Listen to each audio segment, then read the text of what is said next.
जब यमराज पर किया था, भोलेनाथ ने कृपा और नंदी को दे दिया। ये कैसा वरदान! भोलेनाथ तो बस श्रद्धा और विश्वास देखते हैं। भोले की कृपा के लिए क्या देवी देवता, तो क्या राक्षस, वह अपनी शरण में आए सभी श्रद्धालुओं पर न केवल कृपा करते हैं, बल्कि उन्हें मनोवांछित फल भी प्रदान करते हैं। ऐसी ही एक कथा जुड़ी है मृत्यु के देवता यमराज से। चैनल को भाई सब्सक्राइब जरूर कर लेना, क्योंकि इस चैनल पर इसी तरह का वीडियो मिलता रहता है। जब उन्होंने भोलेनाथ को यूं ही बिना किसी वाहन के भ्रमण करते देखा, तो उनके मन में एक इच्छा जागृत हुई। बस फिर क्या था, यमराज ने भगवान शंकर के समक्ष अपनी इच्छा प्रकट की।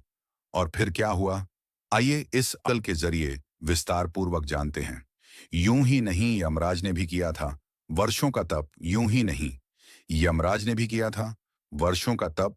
पौराणिक कथाओं के अनुसार भगवान शिव बिना किसी वाहन के ही संपूर्ण संसार में विचरण करते थे। एक दिन जब वह जगत में विहार कर रहे थे, तो यम ने उन्हें देखा। उनके मन में यह बात आई कि वह भोलेनाथ के वाहन बन जाएं। लेकिन यह इतना सहज नहीं था, तो उन्होंने शिव को प्रसन्न करने के लिए कठिन तप किया। यम के तप से शिव शंभु प्रसन्न हुए और उन्होंने यम को बैल रूप में अपना वाहन बनाना स्वीकार किया। भोलेनाथ ने बैल रूप को इसलिए चुना क्योंकि बैल अत्यंत भोला होता है। उसके मन में किसी भी प्रकार का छल कपट नहीं होता। यही वजह है कि भोले बाबा ने बैल यानी कि नंदी को अपना वाहन नियुक्त किया। यही नहीं, शिव जी ने नंदी को अपना प्रधान सेनापति भी बनाया। कहा जाता है कि भगवान शिव की सेना नंदी बाबा के कहने पर ही चलती है। भोलेनाथ ने ऐसे दिया मुनि को पुत्र प्राप्ति वरदान। भोलेनाथ ने ऐसे दिया मुनि को पुत्र प्राप्ति वरदान।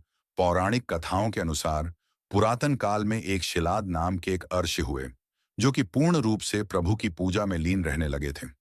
ऐसे में परिवार के लोगों को उनके वंश की चिंता हुई। यह परेशानी लेकर सभी उनके पास पहुंचे और गृहस्थ जीवन में वापस आने का निवेदन किया। हालांकि वह नहीं माने, लेकिन उन्होंने जन्म मृत्यु से परे संतान प्राप्ति के लिए देवराज इंद्र की पूजा की।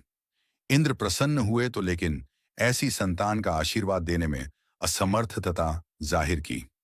जब इंद्रदेव से इच्छा मुताबिक संतान प्राप्ति का आशीर्वाद नहीं मिला, तो शिलाद मुनि ने शिव की पूजा की। उनके कठोर तप से शिव अत्यंत प्रसन्न हुए और स्वयं उनकी संतान के रूप में जन्म लेने की बात कही। कथा मिलती है कि एक दिन शिलाद मुनि खेत जोत रहे थे, तब उसी भूमि पर उन्हें एक बालक मिला। वह उसे घर ले आए और उसका नाम नंदी रखा। भोलेनाथ ने दिया। अजर अमर होने का आशीर्वाद भोलेनाथ ने दिया। अजर अमर होने का आशीर्वाद भगवान भोलेनाथ ने मित्र और वरुण नाम के दो मुनियों को नंदी के पास भेजा। उन्होंने नंदी को बताया कि वह अल्पायु हैं। यह सुनकर नंदी बाबा वन में चले गए और महादेव की पूजा अर्चना करने लगे। उनकी पूजा से भोलेनाथ प्रसन्न हुए और नंदी को मृत्यु भय से मुक्त अजर अमर होने का आशीर्वाद दिया। इसके अलावा गणों के अधिपति के रूप में भी नियुक्त किया। कथा मिलती है कि जब असुरों और देवताओं के बीच समुद्र मंथन चल रहा था और उसमें से विष निकला था, तो उसे शिव ने धारण किया था।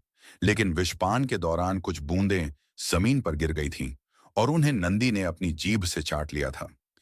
नंदी के इस भाव पर भोले अत्यंत प्रसन्न हुए। इसके बाद भगवान ने नंदी को अपने सबसे बड़े भक्त की उपाधि दी। साथ ही उन्होंने कहा कि जो शक्तियां उनकी हैं, वह नंदी की भी हैं।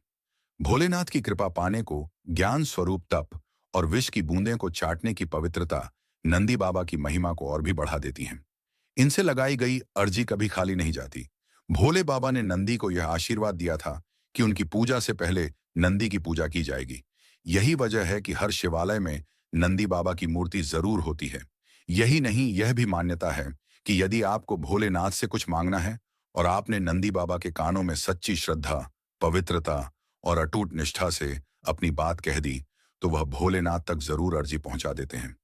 यही नहीं, शिवजी भी मुराद पूरी कर देते हैं।